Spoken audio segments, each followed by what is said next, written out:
Welcome to Season 3 of the Yoga Therapy Hour podcast. My name is Amy Wheeler, and I'm your host. We are so happy to tell you all that's happening in the world of yoga therapy, and we love to find guests from all over the world so that we can share and learn and grow together. Some of the things that are happening in Season 3 that we find so exciting is that not only are we continuing with the free gift that we are giving out every single week in Season 2, and you can see more about that in the show notes. But now we are adding a YouTube channel, and you can see all of these podcasts on video. The YouTube channel is called Optimal State with Amy Wheeler. Some people like to watch video. Maybe you want to use it for one of your trainings. These videos on YouTube will be there for you to use for free. We would love your support. We have opened up a Patreon page that is going to help the podcast flourish and grow.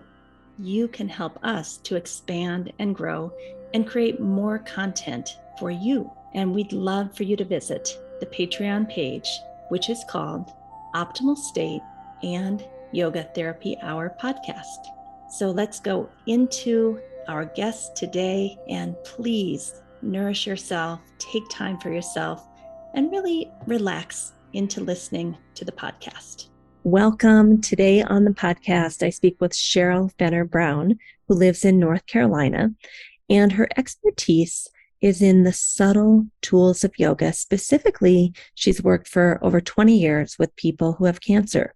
So in this episode, we're talking about prana, about breath, about the subtle tools such as nyasam or mudra.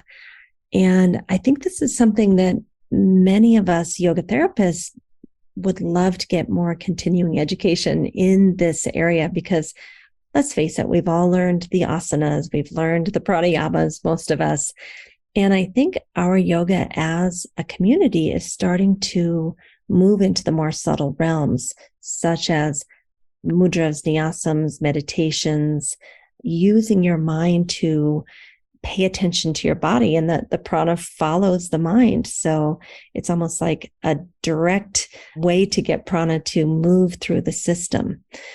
I think we get into some really interesting discussions about how Cheryl has been working with nonprofits to have grant money to teach her classes, how she approaches hospitals to get in the door. She's a very, very motivated woman. And I think you're really going to enjoy this episode for a number of reasons, everything from the subtle tools of yoga all the way to what do I need to do to get a grant so that I can share my work with people who maybe can't afford it or don't have access to yoga. So getting those grants and teaming up with the nonprofits is just a really beautiful way to offer yoga and yoga therapy to more people. So I hope you enjoy this episode.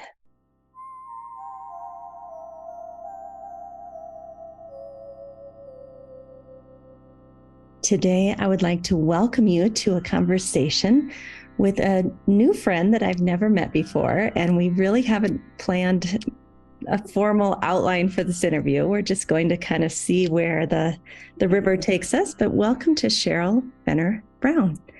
Thank you for coming. Thank you so much. Thanks, Amy. It's really a joy for me to be here with you today. I'm excited to share my love of yoga with your audience. Wonderful. So you are a CIAYT, and you did your training mainly at Kripalu, it sounds like. Mm-hmm. Yeah, I did the Integrative Yoga Therapy training back when Joseph and Lillian were teaching it. Fabulous. Yeah, I think I finished in 2015. Okay. I took a long route through it because I was living on the West Coast at the time. So getting to Kripalu was a journey. It's a journey in and of itself. So I took about, I don't want to say almost 7 years to do the whole 800-hour training. I have no problem with that. I tell my students, if you make it through in 6 years, and of course they don't want to hear that because they want to rush right through, but for 800 plus hours of material and digestion and really feeling it in your cells instead of just memorizing it intellectually, it takes time. It does. And I learn best by doing. Like I have to practice it myself. and then I have to figure out how to explain it to someone else for me to really, truly understand what I'm talking about. Just hearing it once is just not nearly enough. Yeah. So where are you located on the planet right now? So I am in a very rural area of North Carolina called Bahama, spelled Bahama, but pronounced Bahama. And we're about 25 minutes north of Durham, which is sort of central North Carolina. Wonderful. So today we're going to get into cancer care, and I'd like to hear any stories behind that. You probably know that recently I went through a small bout myself. So is there a story behind that, or did you just fall in love with people who are recovering? There is a story. It wasn't exactly happenstance, but I'll give you the short version. So I originally did about a 725-hour program at Piedmont Yoga Studio back in 2004 and 05 with Richard Rosen and Rodney Yee. And through that training program, I started assisting for a woman named Joanne Lyons, who offered classes for people with any kind of physical disability. So that really taught me how to look at poses and the function of a pose as opposed to the form being like, it always has to look a certain way. And we would have all these different people in the class doing the same pose, but everybody would be doing something different. So the studio got contacted by an organization called Yoga Bear, and I think they still exist. They're in San Francisco, and they wanted to find a teacher and a studio who would be willing to have cancer patients come to their classes for free. And Karen Dickman, who was the studio manager at the time, she said, I think we have a teacher who might be able to teach a class for cancer. And there was a nonprofit called Piedmont Yoga Community that offered a grant so that I could actually start classes in 3 different studios there. And we learned some really important lessons doing studio yoga for cancer. One thing was that the timing, because most of the time, if you're getting a grant class, you're going to get sort of, and we weren't paying rent, you're going to get sort of an off time, which is usually in the afternoon when, it's not peak studio time.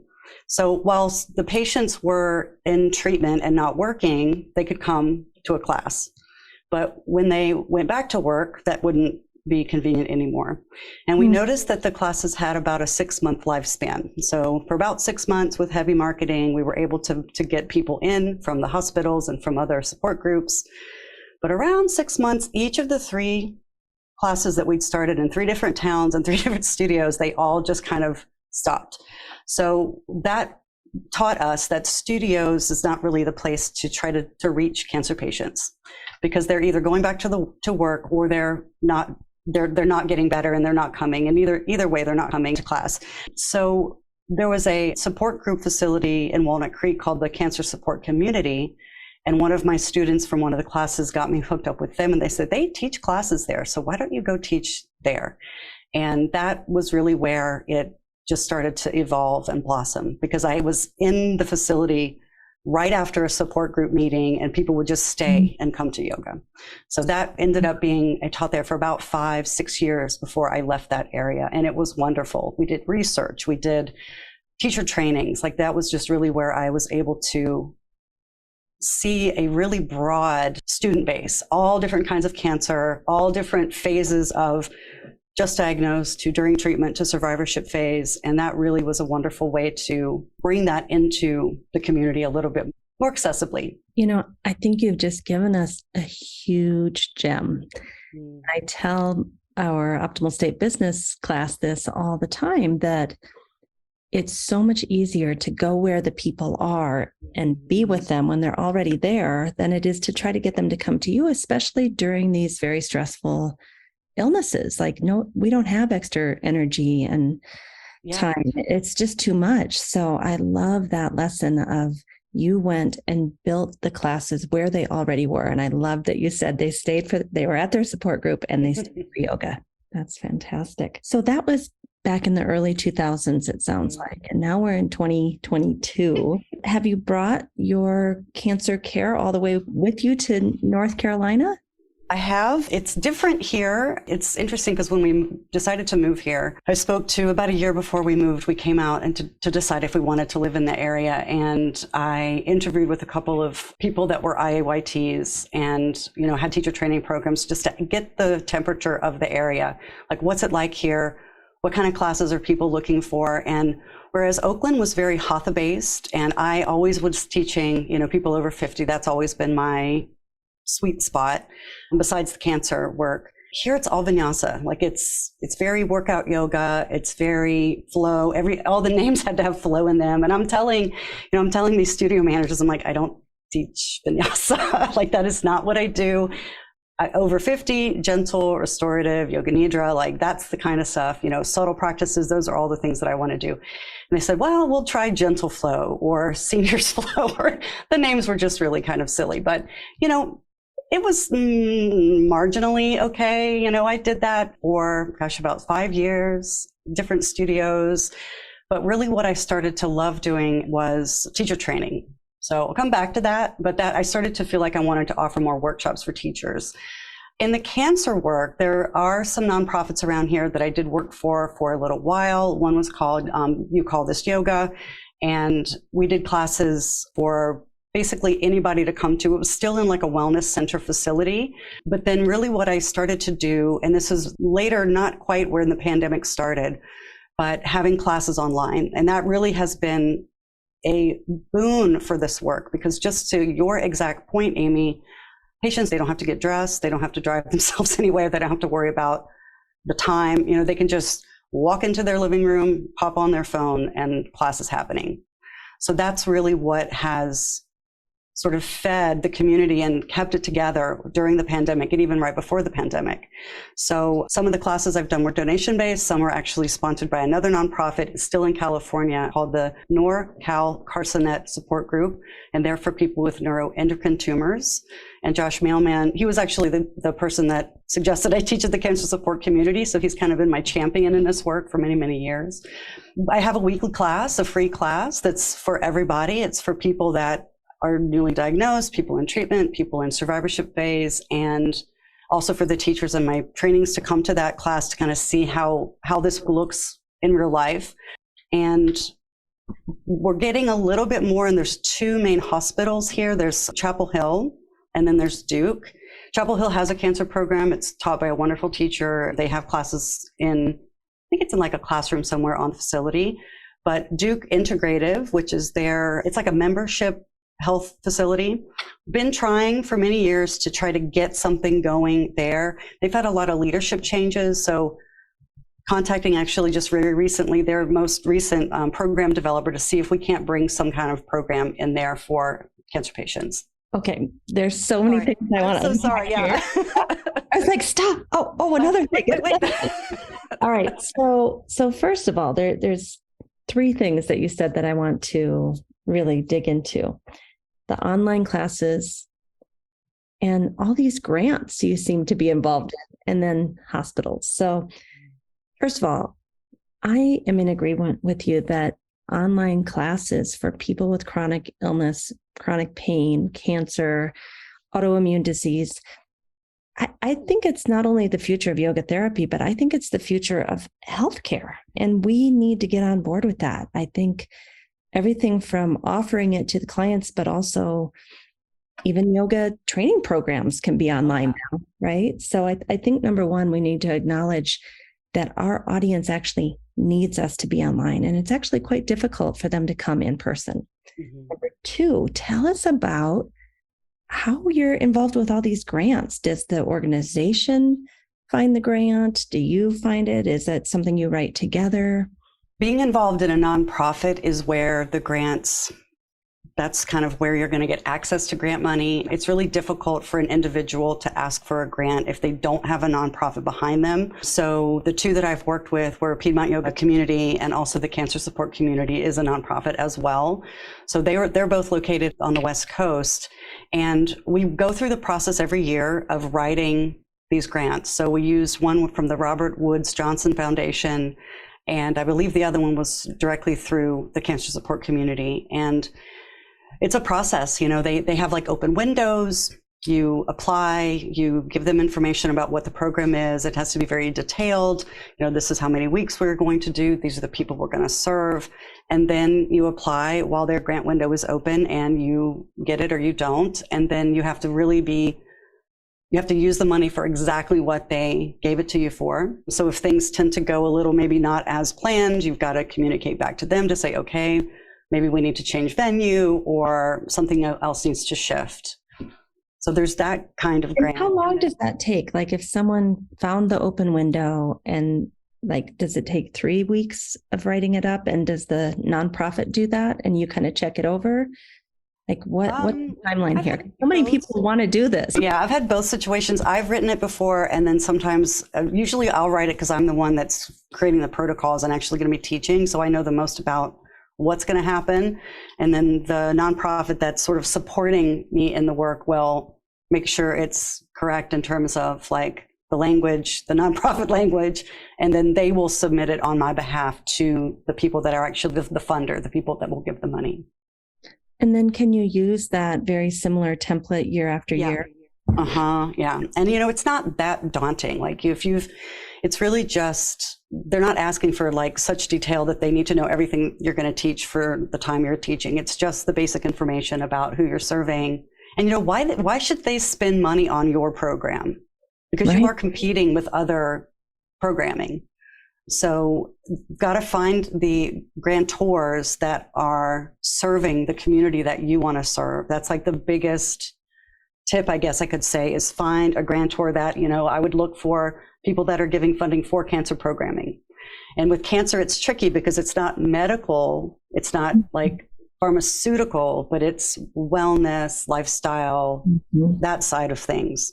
Which is, I think, where we belong anyway, but that's a whole lot. It is, I know, yeah, it is. But there's so much more money that's in the other bucket than for what we're doing, but it is out there. And did the nonprofit tell you, hey, go to the Robert Woods Johnson or the Cancer Support Community? How did you find the organization that is offering that grant? I was fortunate enough that they already had relationships with those organizations. Great. In all of the nonprofits that I've ever been, I've never served on a board or anything like that, but I've been the spokesperson for the program before. Usually people that are on the board have some sort of connection to grantors or other business organizations. So within the people that are on the board, there's usually, they're larger networks. There's information that you can find. They'll point you in the direction. So I've never had to go search for something brand new, no idea before. But that's just so good to save people time and energy. To say, look, hook up with a nonprofit. They have existing relationships.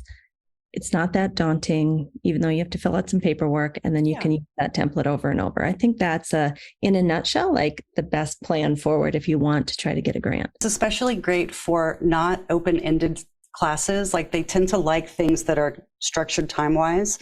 I mean, you can get stuff for open-ended classes, but if you have I want to offer a 10-week series on this topic, and I have a population, I'm not worried about it's a public class where I'm going to have to worry about getting people to come.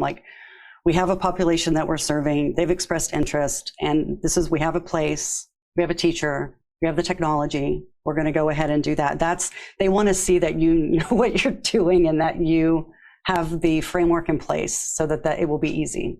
Such valuable information. And we haven't had anyone on the podcast address that topic. And I get that question all the time from my students. So I'm really grateful that we took a little detour there. Yeah. One last detour, and then I want to get to the subtle tools of yoga for cancer. Do you just call hospitals up and say, hey, I live here, this is what I do? How did you approach the hospital? Kind of. So you have to figure out who to talk to. And in the hospital here, so before the pandemic happened, through the You Call This Yoga organization, which is also a nonprofit, I would go, they had a resource fair every week for cancer patients. So they have a little library, and it was everybody from Duke, and then there were 2 outside organizations, myself included, sit around this library for a couple of hours once a month and hand out information. And basically the newly diagnosed patients would be told, go to the resource fair, You'll find out about everything. You'll find out they have wigs, they have lymphatic massage therapists, they've got all of the different social work, all the different support groups. So that, again, I'm there where I'm going to get access to the patients when they really need that information. That's amazing. Duke doesn't have a facility. We call it Big Duke. Big Duke is like the integrative side. They don't have room in the hospital for classes for patients. However, Duke Integrative does, and Duke Integrative has a fitness center also. So we're kind of trying to go in through the fitness center side. So that's on deck. When they started adding programming from the pandemic, it's just been really slow to start back up again. There was also an organization, and gosh, I don't remember the name. It's been a really long time ago, where I did Reiki in the hospital, and someone led me through the Chapel Hill Hospital to do Reiki on patients in hospital rooms. And that was very special. And that does not happen that often. Yeah. Because I'm also a Reiki master. It's like a totally different topic, but still it's getting access. You have to figure out a way to get access, because they're not going to just let any yoga teacher off the street come into a hospital and they have access to the patients. So, even with all of the letters after our names and the trainings that we've had, I'm not a physician. I don't have that kind of insurance. I don't have like malpractice insurance or anything like that. So we are limited in some ways because of that. And I mean, I know a lot of the people on your podcast, we talk about that a lot, but there are ways to get around that in a way that feels authentic and in a way that feels safe for everybody. Yeah. And you usually have to have like an escort most of the time. I think what you just said is also such a valuable little tip, that you kind of got in the door through maybe Reiki. And I have another friend in New York that went through a year-long hospital chaplain course, right? So she's getting in as a chaplain, but she does yoga therapy with everybody, right? So I think, finding those extraneous little windows, maybe a therapeutic massage if you're a massage therapist, there's ways to get in and get to know people, get your work known, and then parlay that if you have some extra skills like you do as a Reiki master. Yeah. So let's talk about, the real reason I'm super interested in your work is there's a lot of classes out there with asana for cancer, and I honor those. And I believe we have to keep our bodies very healthy during these difficult times having cancer. But you told me that you focus on more subtle tools of yoga for cancer. So let's dig into that a little bit. What does that even mean to you? Yeah. They mean different things to different people, right? Yeah, I can just give you a little bit of a personal story that I always like to share about this, because it's where my head went, oh my gosh, there's something else besides asana. So when I finished my original YTT, and again, it was a very long YTT, I wanted to know why. I wanted to know why asana made us feel the way it felt. So, you can feel really like joyful, and almost there's like a little buzzing sensation when you do a back bend. And forward bends make you feel very calm if they're done without pushing yourself, of course. And I was just really fascinated, and I wanted to know like the science and the physiology of what's happening there.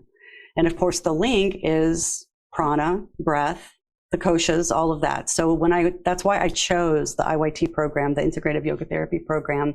The first week that I did with them, it's week residential modules, and it's 2 weeks and 1 single week. And the 1 single week is an elective. I did that first just based on timing. And it was the subtle practices of yoga, or it was mudra, pranayama, mudra, and sound, or something like that. So they actually used to come to California. So we went to a place called Mount Madonna, which is a beautiful retreat center. It was like the top of my head just like came off, and all this information was downloaded, because we did mudras, which are the hand gestures. We did yoga nidra, which is guided relaxation, and a lot more about how vibration of sound changes how you feel. And it really is, asana focuses on anamaya kosha, pranamaya kosha to some degree, but it's really in that physical body, the shapes and forms of the physical body. But when we start to move into even just pranayama, it's more about obviously the prana and also manamaya kosha. We're getting into how does the prana shift the mind and the emotions, and then how can you use these tools, whatever they are, to access the witness. And it's all about accessing that witness. So when you say the witness, let's just be clear for our listeners that this is the Atman or the Purusha or that place inside of yourself that is all-knowing, eternal, free of fear. And free of judgment. Talk about that. Vijnana Maya Kosha is that place where, and it's not a state that you stay in, it's you access it. But the strange thing about it is once you access it and you say, oh, I'm there, it goes away because you've just analyzed it. So it's momentary little nuggets that you get. And I can access it most easily in Yoga Nidra. What does it feel like to you when you access it? I really like to drill down and hear about experience. It's hard to put into words, but it's almost like, so if my waking, reacting, thinking, judging, sometimes negative self-talk part of my mind is in the front seat of the car driving. The witness is in the back seat watching. It's not giving advice. It's not telling you, oh, you're not doing it right. It's the one that's just calmly sitting in the back seat, observing what I'm doing, observing what all the things I'm passing in my life, my interactions, my things that I'm taking in media, this and that. And it's just there. And it's always there. You know, we talk about the bliss, the Anandamaya Kosha in yoga, and it's that bliss. And it's like, I feel like you kind of have to go through the witness to get to the bliss. It's almost like, I don't want to say gatekeeper because that's not really what I mean, but it's like to get to the bliss, you have to be able to, even for a moment, quiet down all of the swirling, all of the everyday thinking that happens. And it just feels like peace. Yeah. All of the shoulding goes away and I can just be, you know, I realize that I can just be, that I am enough, that things are okay. You know, no matter what, in the analogy, no matter what road I'm driving down, it's going to be okay. And that's an invaluable experience that you can't get that from anything. There's no drug, there's no experience in any other realm of life that you can get there except for through these practices. And I mean, other practices too, not just yoga, but mindfulness practices. You know, I want to tell a very brief story that when I was going in for my cancer surgery last May, a friend had given me a 20-minute meditation that was basically just chanting Om and putting Om in different places in your body and letting the vibration resonate in different places in the body. But my surgery was 4 hours late. Like they got me prepped and then I had to sit there for hours and hours because the surgeon was late.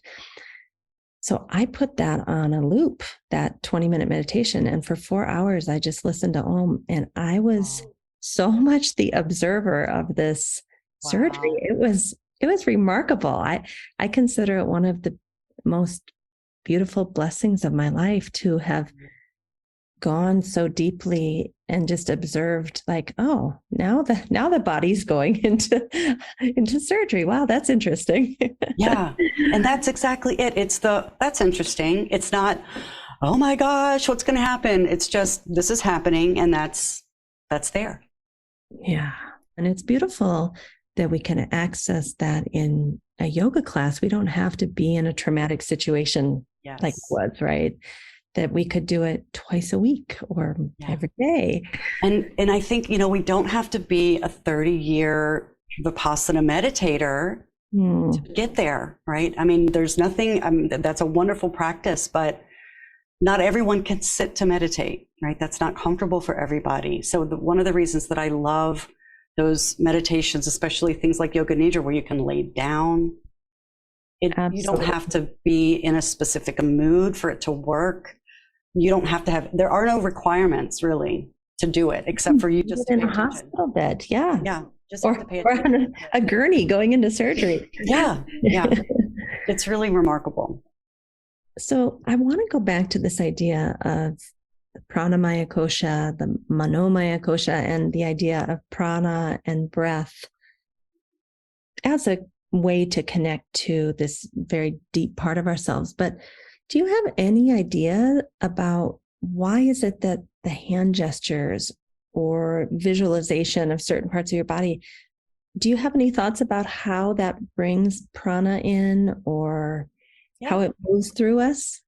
So prana follows attention. And if it's asana, you're paying attention to what you're doing with your physical body, and that's going to bring prana into those places where you're either like feeling a stretch or you're trying to strengthen or balance. With pranayama, it brings, obviously you're going to have the prana being directed into the lungs, but you also have the ability to put prana pretty much anywhere else in your body through that practice of prana vidya, or the knowledge of the breath, of like trying to focus on a certain place. And then through mudras act kind of like an antenna or a radio dial. So we have all of our nadis, and in the hands, there's a lot of different mini chakra points.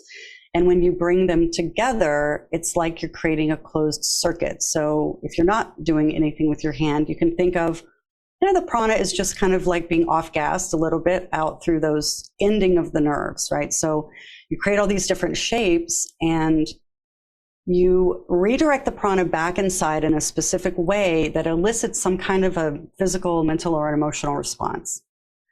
And similar to how you would, like, if you want to listen to a certain kind of music, you turn the radio to a certain dial to get that out. It's like you're tuning your own energetics to shift something. And it can happen extremely quickly. There's certain mudras that, I won't say universally, but in most cases, you feel it almost immediately. And some mudras, you'll feel like wow, that feels great. There's also mudras that you'll do, and it's like, that does not feel good to me at all. It creates like an uncomfortable state inside. So you know that you don't do those mudras that you don't resonate with, but you try to focus on the ones that you do. And there are mudras for almost any kind of ailment. Like, it's pretty remarkable.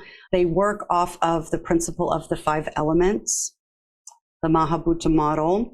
And each finger represents an element. The thumb represents fire. So fire is the transformative element. It acts on the other 4 elements. And even just things as simple as like touching paired fingers together or touching thumbs to each finger can be the most simple way to do mudras. So if you think about your hand, we have 5 chakras that are in our body and 2 in the head. And the 5 in the body, if you hold your hand this way, relate to the 5 fingers. So earth at Muladhara, water at Svadhisthana, lower belly, Manipura, fire at the solar plexus, Anahata or air at the heart, and then Vishuddha or ether at the throat. And if you just touch the paired fingers together, and it doesn't matter how you hold your hand as long as you're not touching any other part of the hand to any other part, it's just that one contact point. So you can do each one, and I'm holding it way up here, but if I was really doing it, it would be down by my belly. You can sort of tap into or activate that element. And some of the mudras have a much more physical reaction, and some of them are a little bit more emotional or mental. But you could just do that very simply, do that for 30 seconds to 2 minutes is usually a good place to start when you're doing a brand new mudra, and then release it and then do the next one. And you'll feel attention. You'll feel your attention and your breath go into those areas, and where the attention goes, the prana follows. And that's what creates the shift. I mean, it seems kind of like magic. It's when I really sit down to think about it, or I'm explaining it to a brand new student, I'm thinking, are they going to believe me? They have to feel it. They have to feel it in themselves before they believe that what I'm talking about is actually real. I was talking to one of my teachers from India yesterday. I was having a lesson, and I said, when I do a mudra or a pranayama, I immediately feel the shift. I said, but a lot of my students, they just say, I don't feel it. I don't. And so I want to be clear, and this is what he told me, and I think I agree with this, that as we become more refined and more subtle within ourselves, we feel those shifts of, oh my gosh, this is making me buzz. But a lot of our students may not be that refined yet. Doesn't mean it's not working on them, but they don't feel it, right? So he was basically just saying, ask them to do it, and they will eventually start to get more refined as their prana smooths out, as their breath starts to refine. The mudras will also be felt, as well as other things. And it's a journey. It's a journey yoga is a journey inward. And we're all on different steps of that journey. So I respond differently now to my practices than I did when I first started. Like when I first started, I was a workout junkie. I was pushing myself.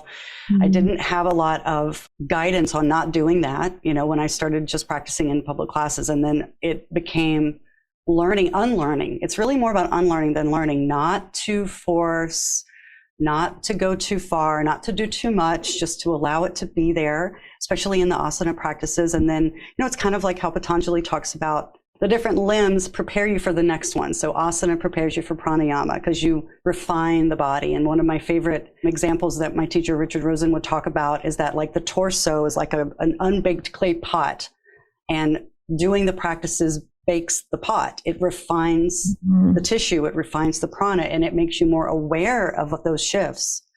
So like you said, it's working even if someone may not notice it. And I think it's hard for students that aren't noticing it to get out of their head. I don't feel it. What is she talking about? All of that front seat driver starts to go crazy. And then that will block them from actually feeling anything, because then they're in their analysis and not able to just like, okay, just trust something's happening. Yeah. Yeah. What this is reminding me also of is we have these theoretical ideas about what a forward bend will do, what a backward bend will do, which is what you discussed. But then the real experience of the person could be very different. You put them in a forward bend and their hamstrings are screaming and they're not relaxed, right? Yeah. Yeah. I think, and I'd love your opinion on this, I think the mudras are the same. Like there's a theoretical way that they are said to impact us based on those 5 elements that you talked about. But the reality of you a workout junkie at one point in your life doing them, and now a more refined mind, refined breath, refined tissues, it could have a pretty different effect depending on where that person is. So how do you work with that? Because they're so subtle and so powerful.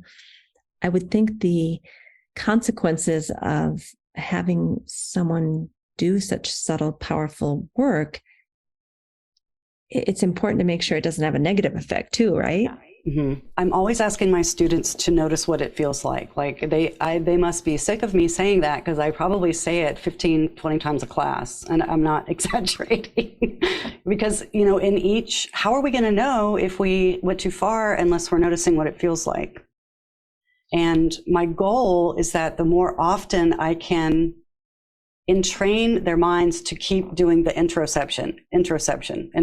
Like what does it feel like, or where do you feel it? If you're in like a simple hamstring stretch, where do you feel that? Do you feel it in your hamstring? Do you feel it in your calf or your foot? The more they get used to doing that when they're with me on the mat, hopefully the better they are at doing it when they're not with me and they're not on their mat. So when they're just going throughout their day, they can start to check in with themselves more.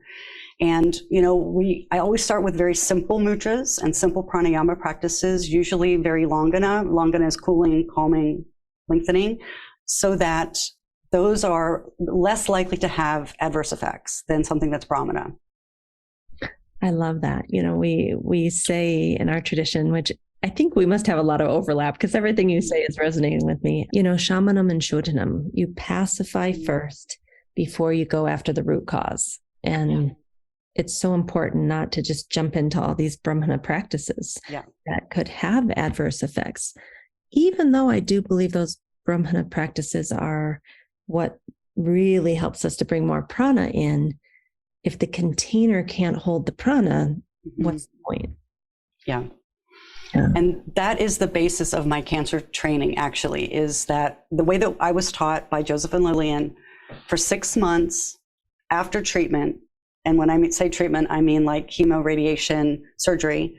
Some of the more like maintenance drugs that people are on for years, like aromatase inhibitors, that is not necessarily what I'm talking about with treatment. But during treatment and for 6 months after, everything should be langana. Even if the person was like a Bikram yogini coming into surgery, because what's happening during treatment is surgery causes inflammation, which is heat. Radiation is actual heat. Chemotherapy is chemical heat. And if you add heating practices on top of that, it's going to make the heat exacerbated symptoms worse. So a lot of the symptoms that people experience is their body is trying to process the heat out of the system. And then I almost always get asked, it's like, well, what if I want to do, if they feel well enough to do, like, I'm a runner and I want to have a run. It's like, well, if that's your thing, if that's what you're doing for your mind, body, health, and wellness, and it's going to make you feel better, do that. But just maybe be willing to do it a little bit shorter, a little slower, and monitor the effects. Notice how you're feeling in the moment. Notice how you're feeling in the 24 hours after you've done something like that. If you do your run and you come home and you feel really sick to your stomach, then maybe that wasn't the thing to do, and you don't do that again until you're feeling better, But you can start to build in the more Brahmana practices after that point. And sometimes people never do. Sometimes they decide that's not for me anymore. I just really prefer to do the Longana work. Yeah. Yeah. Love, love, love all that you're saying. So this ties in something else that you have recently brought forth, which is app. And I believe on your app you have, it's called, let's see, what is it called? The Yoga Encyclopedia, and it's both for Android and iPhone. Tell us about the app, and specifically, are there subtle practices on the app? Yeah, there are. So I can give you the story of how it came into being. So Sure. The content on the app has been on my website since 2005. Since the inception of my website, I started developing a website, and I'm a web designer. I was a web designer after college, and I had a little bit of that skill set. When I first started teaching, I was teaching for Kaiser Permanente's, which is a hospital in Oakland, their employees. And it was huge classes, and I would have this little grid of stick figures. This is not a stick figure, but a little grid of stick figures that I would make for each sequence. This is when I used to plan out everything I did in classes. I don't do that anymore. And I would lay it on my mat because I had to walk around, and I could just look at it and go, that's what's next, right? So I started posting them on a blog, and they're still all out there actually from back then. The students then wanted more. They wanted to get them. So I sold books of those every quarter. And then I started to think, that doesn't really give them any information though. It's just a name and a little stick guy. So I started taking photographs of myself in the poses and then writing out how you did it and why you would want to do it. And then that turned into a blog with all of that information for each sequence. And then that started to turn into adaptations for the asanas. And then when I started to incorporate more mudras into everything and pranayama and all of that, I would create the same thing for the mudras. And there's about 220 mudras, about 250 asanas. There's information on the chakras, sound practices, chanting, philosophy. I'm missing something. I said pranayama. It's basically all the stuff that I teach that was being created in this yoga encyclopedia that was on the website. And I went back and forth between having it free, having a membership, and it's been mostly free forever. But then I decided that, people were only finding it through Google searches. And even though it was getting a lot of hits every month, sadly, not to be materialistic about it, but I might get it was getting like 1,500 hits a month. And I might get, and there's donation buttons everywhere, I would get maybe $20 a month. And I'm like, there's something missing right there. So I bit the bullet last November and decided to go ahead and develop it into an app. And rather than paying someone to put all of that content, which would have probably cost me $10,000 or $15,000, I decided to do it myself. It took me 9 months, many tears, many moments of, am I creating something that no one wants to look at? Like, am I spending all of this time and all of this money and all of this heart energy to create this thing? So I launched it about a month ago, and I hate to say it, but almost nothing happened. So I had a small meltdown, as one does, and I kind of decided, you know what? It's done. I'm adding to it. I've actually got classes. The whole pandemic, I taped myself when I taught, so I have all these classes, and there's a class library now. It's got about 50 classes in it. Since I don't teach public classes anymore, every time someone asks, oh, can I take your classes? I'm like, well, there's an app. You can take them in the app if you're willing to do it on Zoom or do it on video.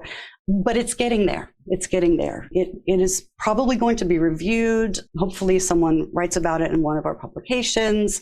I have other people that have asked me about it. So I'm just trying ways. It's kind of like with the cancer work. How can I get it in front of the people who need to see it? Right. And it is for both teachers and for practitioners. So the depth of information is good for teachers. And I think the breadth of the information is what's really good for practitioners. So they can either just watch the classes, or if they want to learn a little bit more about a certain pose, they can go look and see, how do I do triangle from a chair, or, whatever like that. So it's my baby. It did take 9 months, so it did feel like I was having a baby. I don't know if you know this, but we have a very similar experience that Oh, really? all my work of the last 20 years was released in an app last May. Oh my gosh. The same month I got cancer. Oh my gosh. And, I think so far we have about 300 people, which is fantastic. We're considering I took several months off, but it really is just kind of an act of faith to take your baby that you have developed over 20 years and hope that someone is going to use it and enjoy it and believe in it. And I don't know how you're viewing this, but I just feel like I'll be adding content to ours, which is mostly a mental health tracking app, for 20 years. Yeah. And over time it will build. I don't need a huge, big audience right away, but over time, the right people will see it. Maybe they'll enjoy it. Maybe organizations will be interested in it. I got an email yesterday saying, hey, your app is a tracking app for yoga and Ayurveda based on the 5 elements. Our university is very interested in that. I was like, okay. So I don't know how you're feeling, but do you feel okay with it kind of unfolding over the next 20 years? Now I do. Okay. I do. I wanted instant gratification because, I polled the people, because it used to be just under a password protected, so I knew who was accessing it. And I polled them, what do you want? What can I add? What are you willing to pay? And did that basically. And it was sort of a wah moment when it released, because nothing really happened. I mean, I think I have 4 people that signed up and are paying me monthly, which, you know what? That's better than 0 people. And they're really liking it, so that's good. But my real mindset was, okay, if it's out there on the app stores and people are looking for yoga, there are some yoga apps like practice yoga apps, but they're all almost all vinyasa. They're not adaptive yoga. They're certainly not yoga therapy. And a lot of the mudra apps that are in existence now all are coming from one source. So what I have done is looked at pretty much every source I can get my hands on, because a lot of the mudras taught in different traditions have different names. So I've sort of cross-referenced everything, and some of the mudras that are the same mudra, some traditions say it does this and some traditions say it does that. But I sort of whittled it down based on what I know and my theory with the 5 elements to say, okay, if I'm going to all go by this one theory, this is what I'm going to say it does.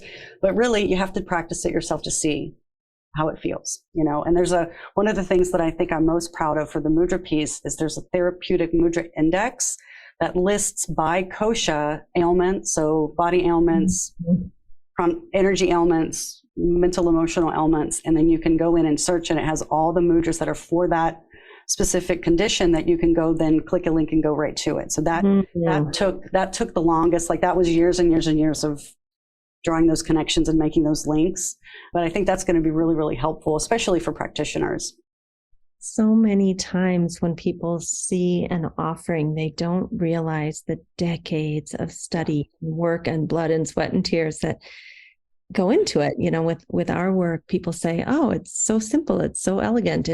Once you see it, you can't unsee it. And I'm like, yeah, and it took me 20 years to figure out how to present it that way.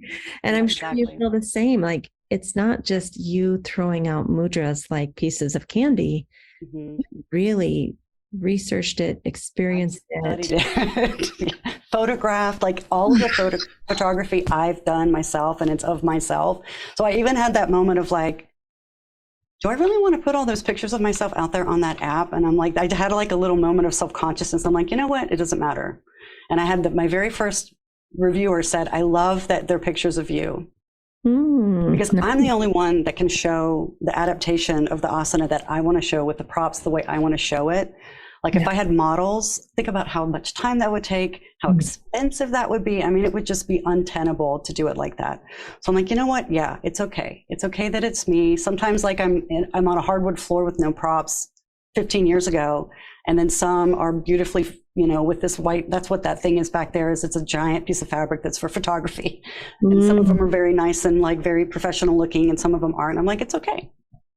This is my, it's really my whole heart, and what I love about yoga just offered. It's like, this is the information. And it's basically any training that I've done.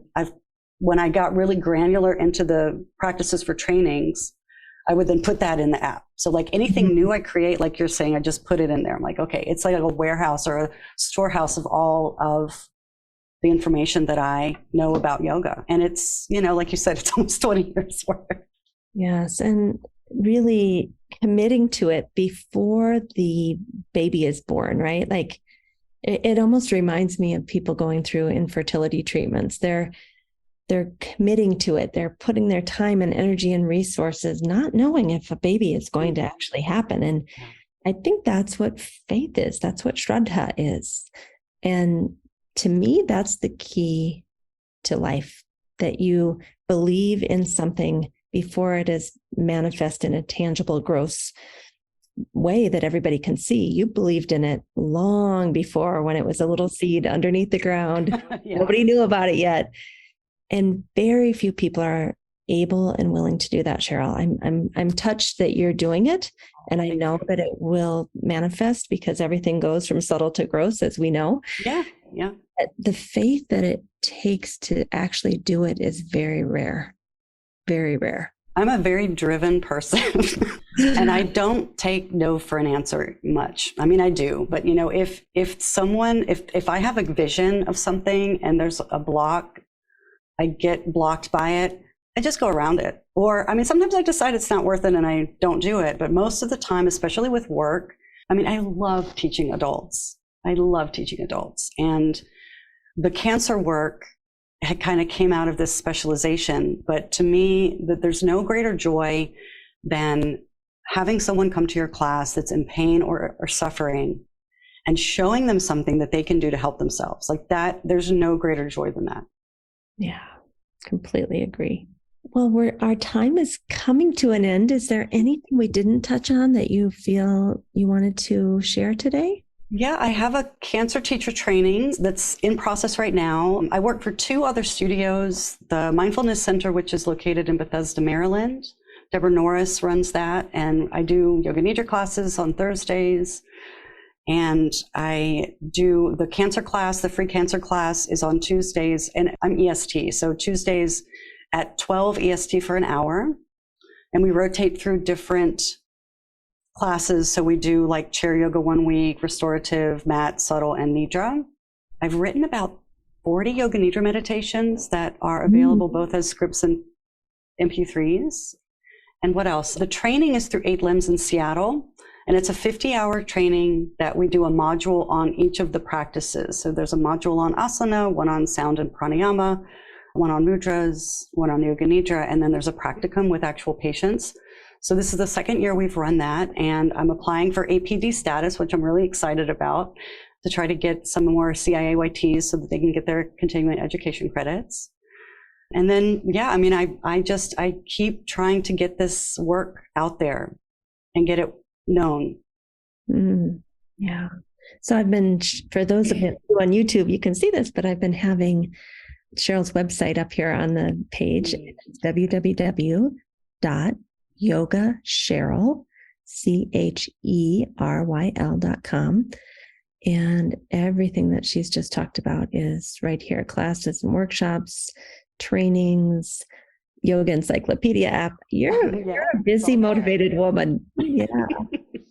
Well, thank you for sharing so many precious jewels with us today, from your work on mudras and subtle work for cancer, as well as how you've teamed up with nonprofits and hospitals. It's just really inspiring. Thank you so much, Amy. I'm so glad we were able to do this. It's my pleasure to just share. And, if some of my mistakes can help someone else not make those mistakes, I am more than willing to share that. It isn't easy to do what we do. It really isn't. It really does take a lot of dedication, and it's a labor of love. And, I'm always happy. On that website, I have under the contact area, I have a chat with me link. So pretty much anyone, especially teachers, if they want advice or if they want to chat with me, you can schedule like a 30-minute consultation, chit chat with me just to figure out. Sometimes they want to talk about like what we talked about with the nonprofits or how to bring the work with cancer into their community. So I'm always willing to do a little off the cuff mentoring. I also do like actual mentoring if anyone's interested in that. So, and it's been very generous of you, by the way. It's been a really amazing way to build community. I have really built a community of, it has created a community of teachers that has been really wonderful because I learned so much from everybody else as well. Right. And, during this time, I feel so separated from everybody, even in the programs I'm running, it's like we see each other for a couple of hours a week and through a screen. So it's a nice way to just get to know each other and try to build those connections. They're so, so important. Absolutely. Yeah. Well, thank you, Cheryl Fenner Brown. Well, that was a fantastic talk. I really enjoyed my time with Cheryl. I had never met her before, and we literally spent 2 minutes saying hello and then jumped right in. And I think this episode just flowed so smoothly. And I'm really happy with how it turned out. What Cheryl was talking about at the end, I think so many of us can relate to, that working in the field of yoga and yoga therapy is a labor of love. We do it because our hearts will not allow us to do anything else. It's not about the money. It's not about the fame or the prestige. It's about the thrill that we get from seeing someone's state shift in just an hour, from being very stressed out and tight and worried to looking completely at peace with a smooth face and soft eyes and body that has learned to relax for a moment. That's why we do this work. And the labor of love, to bring it forth, it takes a lot of personal energy and focus and time. And I see so many people in our Optimal State business class that we run every year starting in May, just really shocked at how much it takes to build a yoga business. I think many of us had this idea coming in like, oh, I'm going to take my training and I'm going to go out there and everyone's going to want to pay me well and I'm going to make enough money and be sustainable. And people find out like, oh, you have to understand the business side of it too, how to get those grants, how to connect with the nonprofits, how to approach hospitals, how to find the right person at the hospital.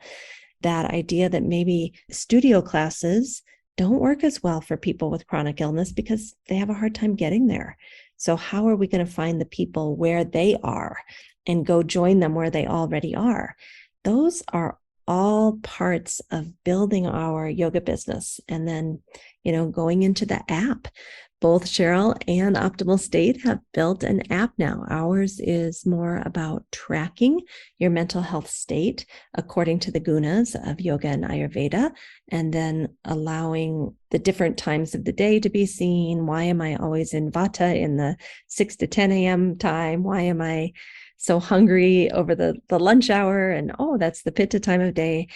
There's so many things that we can bring forward to the normal, common, everyday person to help them feel better. But again, it's a labor of love. We took almost 5 years to build our app with developers. Cheryl is a techie. She was able to do it in 9 months with lots of tears. I congratulate her for that, but we just didn't have that kind of tech expertise. So, all I'm trying to say is this yoga path is not easy. Even people like Krishnamacharya sometimes had to get side jobs picking coffee to feed their families, even with his level of expertise back in the day. And we might have to do that too. We might have to find ways to support ourselves until we can become sustainable. And I think that's a message we need to share early on in the training to let people know that they're going to have to be a business person as well as a yogi. Probably because it is a very entrepreneurial type thing that we're doing. So with that, I wish you well and happy fall, and I hope to see you next week. Thank you. Please don't forget to sign up for our newsletter mailing list, where we give you a free gift every single week. It's usually something that the guest has been talking about, like a book chapter or an article or an infographic. Check out the show notes for that. Thank you for listening today. Don't forget, we have a new YouTube channel called Optimal State with Amy Wheeler.